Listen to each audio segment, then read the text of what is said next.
Nous sommes le 8 mars et Bertrand Clavier nous propose la suite de la méditation intitulée « Revêtir Christ ».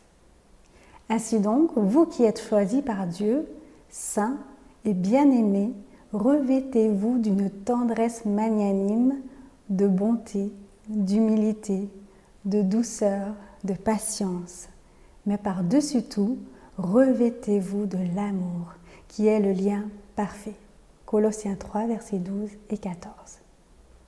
En cultivant une grande considération pour les autres, nous permettons au caractère du Christ de se développer en nous. Ellen White.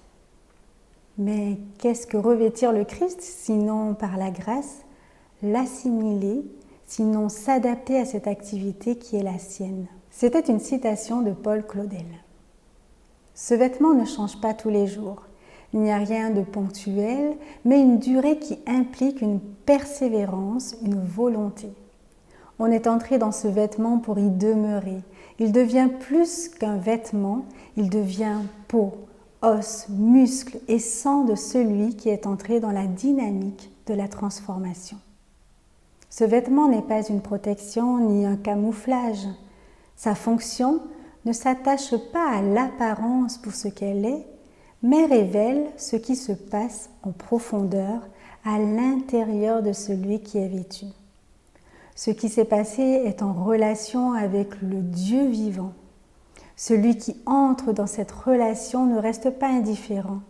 Il change et ce changement n'est pas un changement d'avis, auquel cas on pourrait craindre qu'il puisse changer d'avis comme d'une chemise.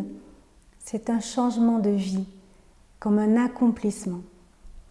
Revêtir Christ, c'est aussi revêtir les armes de la lumière, nous dit Romains 13, verset 12.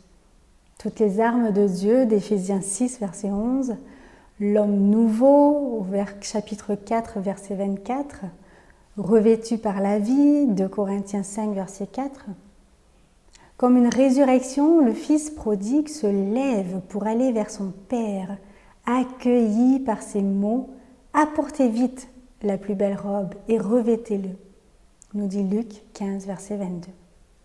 Un des signes de la fête qui témoigne de la joie pour cette vie retrouvée, redonnée, celui qui se croyait indigne est rétabli dans la dignité de fils, investi à nouveau et aux yeux de tous dans son statut de fils bien-aimé.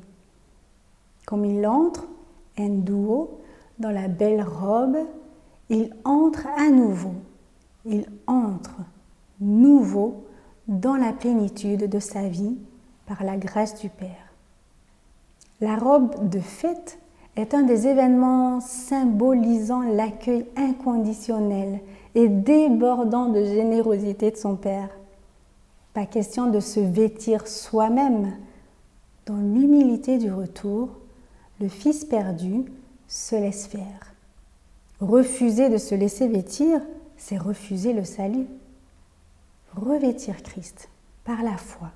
C'est comme le Wi-Fi, c'est invisible, mais la foi a le pouvoir de me connecter à ce dont j'ai besoin.